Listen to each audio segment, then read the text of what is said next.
Hello friends and welcome back to House of Props. Today I'm going to be knocking out two projects in one. For the first, I'm going to make this Grogu Rondel that we saw in the Mandalorian Season 3.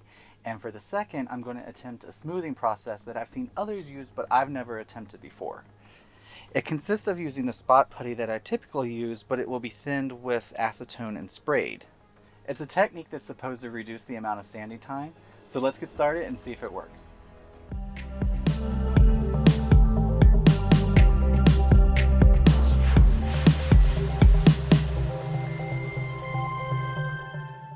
We have this amazing sequence in Season 3, Episode 4, where the armorer is making the rondel for Grogu, and Grogu has this heart-wrenching PTSD moment about his past. We see the rear of the rondel for a split second, but primarily we get to see the front, and one of the good things is we get to see the armorer holding it and Grogu wearing it, so figuring out the scale is a little easier than if it were on its own. Now, whenever I work with 3D software, I always start in AutoCAD and build up the base of the object with simple shapes. Then I take the object into Blender where I can soften and blend some of the forms so the mud horn looks more like Beskar poured into a mold.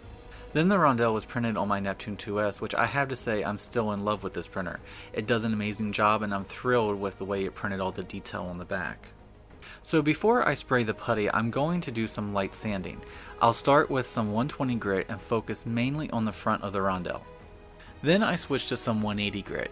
I'm not sanding the surface as much as I normally would because I want to see how well the spraying technique works. I'm just trying to get rid of any obvious variations in the printing. And finally, I briefly touch it with some 400 grit.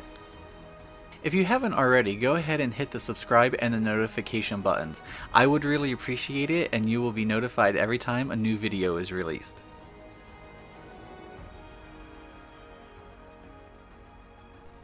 With the surface slightly sanded, I'm going to use this glazing and spot putty to really smooth out the print lines, so we can get a super smooth metal looking surface. As far as I have heard, there isn't any specific ratio for mixing, so I'm just going to squeeze about a tablespoon into this mixing container. Then use the acetone to thin out the putty. Again, I'm just eyeballing this because all I know is you want it to be thin enough when you mix it so it can be used with an airbrush. Once I get a consistency I'm happy with, I load it into a spare airbrush. I don't want to use my good one, so I'm using a backup just in case it damages it. I'm also using this in a very well ventilated area while using both gloves and a mask. Both the putty and the acetone are toxic, and since we are creating a very fine mist, you want to make sure you protect yourself. Airbrushing definitely gives you more even coverage and it dries a lot faster. I only needed to wait about 5 minutes before I could flip it and spray the back.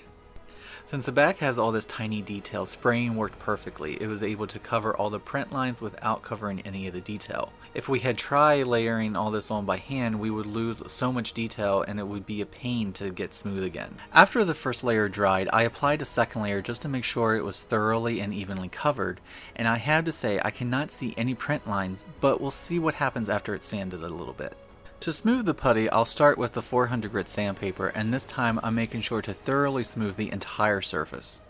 After the first sanding, I still can't see any print lines, and the back didn't need sanding, which I'm happy with because getting into all those crevices would have been impossible. So now you can spray the rondel with some 2-in-1 filler and sandable primer.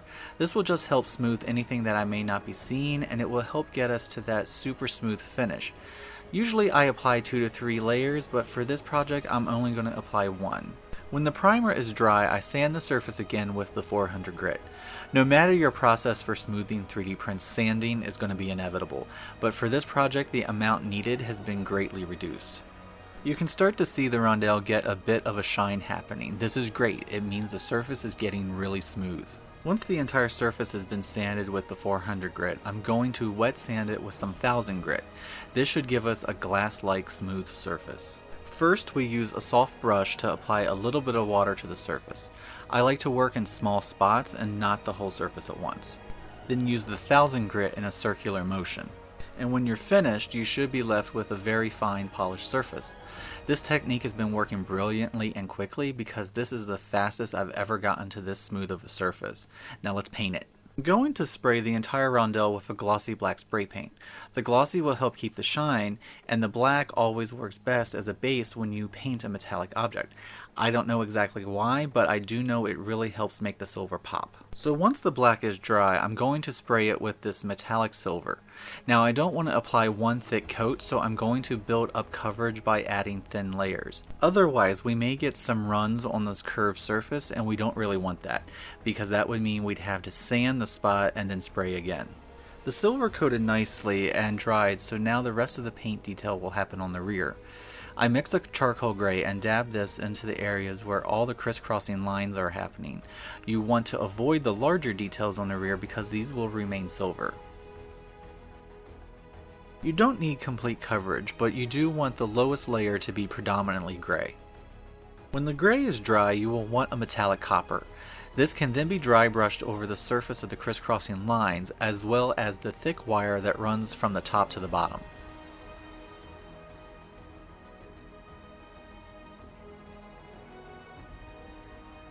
And there you have it, Din Grogu's Rondel featuring the Mudhorn insignia just like Mando's pauldron.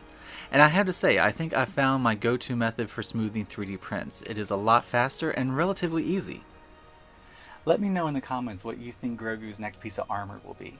I hope you enjoyed this video. If you did and you would like a Rondel for yourself, you can find a link in the below description. And please give this video a thumbs up, share it with friends and family, and subscribe to Haas of Props. And remember, if you are building any of my builds or using any of my templates, feel free and tag me at Haas of Props on Instagram, Twitter, and TikTok, because I would really like to see your fantastic work. Thank you for watching, and I'll see you next time.